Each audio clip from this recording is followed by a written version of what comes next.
This video accompanies Chapter 9 of our VUIS 2100 course, an Introduction to Information Systems, and is entitled Going Global.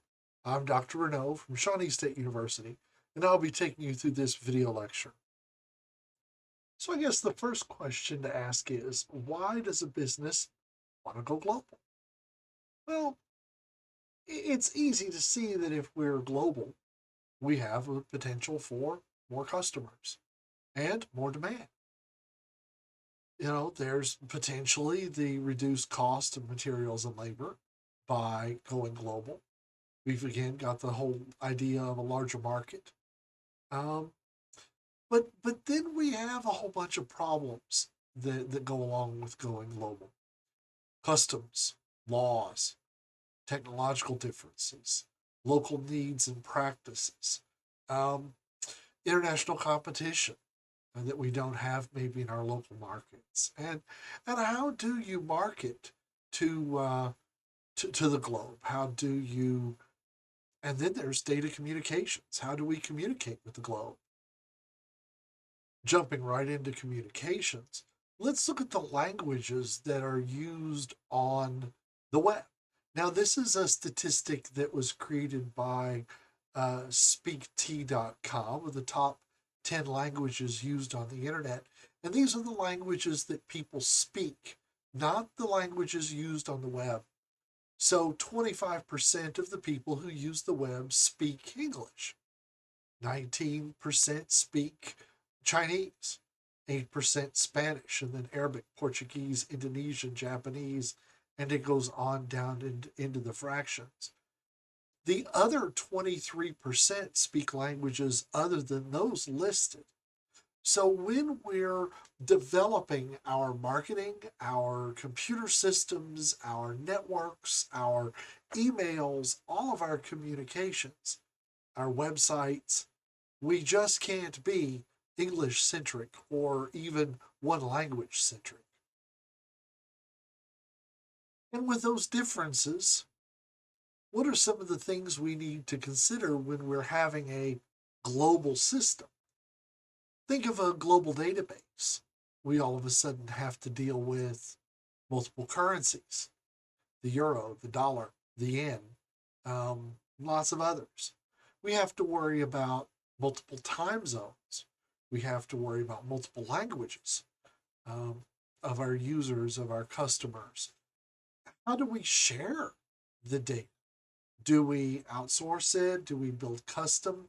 How do we do communications? How do we transmit data around the world? It's not just as simple as doing it. We've got to have the infrastructure and what happens to latency or the speed to transmit globally. We've got to worry about security, the networking, the sharing, and all of those kinds of things. And it would be a great, wonderful thing if we could just put our foot down and say, our company is going to have one global standard. Everybody's going to use dollars in English, or everybody's going to use euros and whatever. That's a great idea. It's a great ideal, but a lot of ideals aren't possible. With language differences, business practices are different in different parts of the world, as well as transborder regulations. There are several countries with data regulations that don't allow for exporting of consumer data and other kinds of data because of privacy issues and other issues. So while to have one global ideal system is a great idea, it's probably not going to work in reality because of just the complexity of the globe. In the next slides, I'm going to go over the kind of 4 general business structures used in global commerce: the multinational, the global, the international, and the transnational. In a multinational organization, each subsidiary country or company manages its own production, its own sales, and its own marketing. So each of the subsidiaries in each of the individual regions or countries does its own production, its own sales, its own marketing. that really allows for a targeted focus in each of those subsidiaries or nations. And the headquarters just handles the financial management and basic overall control over those subsidiaries. And you can see that in a multinational organization, you have multiple companies, sub-companies working in multiple nations, sending most of the information back to HQ, and HQ just doing a little bit of financial control and centralized management. Now, the great thing with this is it reduces centralized control, it reduces communication because the subsidiaries are working independently and then sending data back up to the headquarters or the mothership. Now, in a classic global structure, production, sales, and marketing are decentralized in their independent subsidiaries, but also centralized. So headquarters has more control over process and control decisions that go down to the subsidiaries. And then the data about how the subsidiaries are performing come back up. So there is some autonomy within these subgroups, subcompanies, subsidiaries, but not necessarily. So it's more highly centralized. Usually, information systems are very highly centralized in a global structure, and there's more of an integrated human resources and marketing in a global structure versus the multinational structure. Now, in an international structure, kind of like the multinational structure, the subsidiaries here, though, have their own financial control over financial productions, even some strategic and financial decisions or marketing decisions are done in each of the subsidiary companies. And the headquarters is really just there for a centralized expertise. In this kind of organization, systems could be centralized or decentralized, or some of the systems, maybe R&D is centralized in the headquarters in one central information system, but the finances are kept independently with a global system that collects the subdata. But you can see that in an international structure, these subsidiaries are independent and cooperate through the headquarters and the expertise in the central offices. And the last kind of organization is known as the transnational, not the multinational, the transnational. In a transnational organization, each of these subsidiaries or regions play on to their own advantage. They work together and they share authority and share autonomy with each other. You can see that policies and procedures come from headquarters to the subsidiaries, and they then modify them and make them into what they need, and then push, maybe even share some of those policies and procedures with other subsidiaries. This is really tough because it requires a standardization that so that data can flow in all directions between all of the various subsidiaries of a transnational organization. And that's where a lot of companies with this kind of structure fall apart.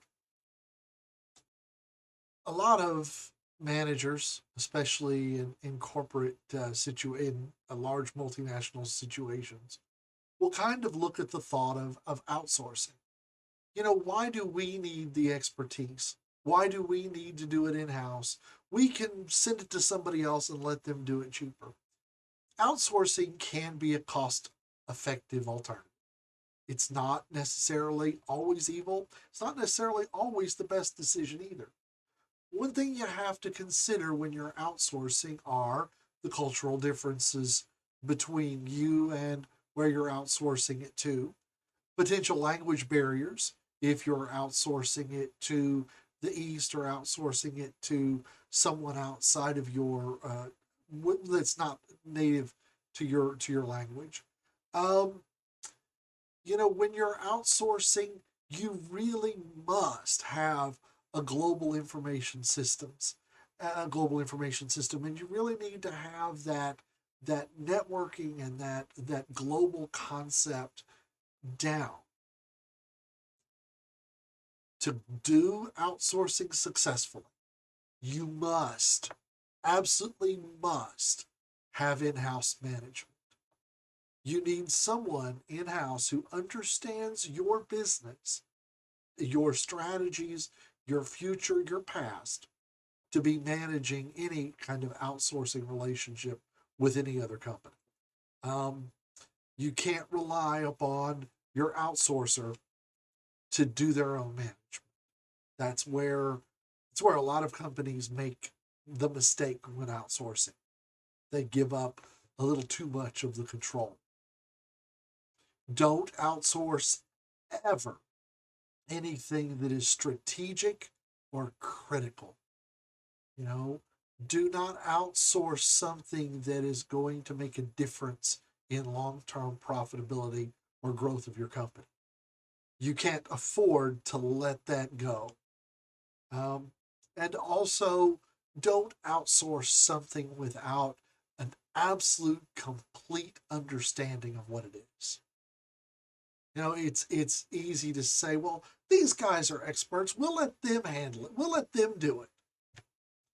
But if you don't understand what they're doing, if you don't understand the right questions to ask, you don't understand the risks and really understand what you're outsourcing, don't you dare do it. I've kind of hinted to this throughout all of the slides prior, but let's just what are some obstacles to creating a true global information system for your company?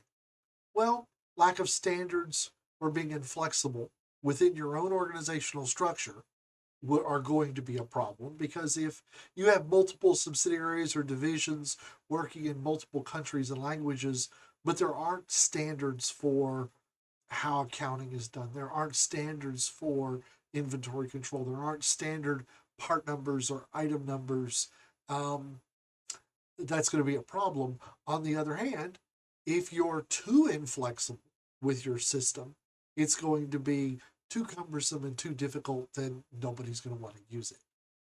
We have to really be very cognizant of the cultural differences, the education, the training, the school systems, all of it, and how other users are going to perceive and use and utilize our systems.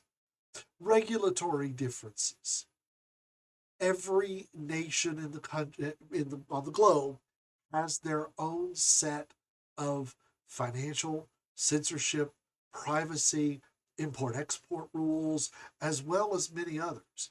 And you have to be sure that you understand the regulatory differences between all of your different subsidiaries, home countries. Um, it's not just as simple as saying we do it this way in America and that's the only way. That doesn't work, especially when you're dealing with things like the European privacy, when you're dealing with the Chinese and Russian governments, when you're dealing with lots of others. Regulatory differences make a huge difference. There are telecommunication issues with any global information system, um, languages and speed and lots of other problems. Something that happened in the news just in the last few days of a tsunami and a whole country being kicked off the internet because their underwater cable got busted, got broken. How do you deal with that? How do you deal with telecommunications around the world when things happen? Lack of skilled technical people in some of your subsidiary countries and companies. Maybe even lack of skilled technical people right here. And then the whole time zone issues. If you have a global information system and your support staff, IT staff usually work American hours of 9 to 5, Monday through Friday, how are you going to support your users around the globe with technical support, with custom, with data support, with all of those kinds of things? If you have to wait until a day to get an answer because you're 12 hours away on the other side of the globe, then email doesn't work, because you send an email, it's 12 hours before they respond, and you're not going to be back in the office until the following day. So email communication may take 2 or 3 days just to get kind of around the world and to get back and forth. So these are all obstacles. They're surmountable obstacles, but they're still obstacles to be thinking about. That concludes our brief video on going global in information systems. Again, I'm Dr. Renaud from Shawnee State University, and you can contact me at my email address up there, jrenaud@shawnee.edu. Remember, this video presentation is copyright 2022 by me. All rights are reserved under copyright. And if you have any questions, please contact me. And thank you for watching. I really appreciate it.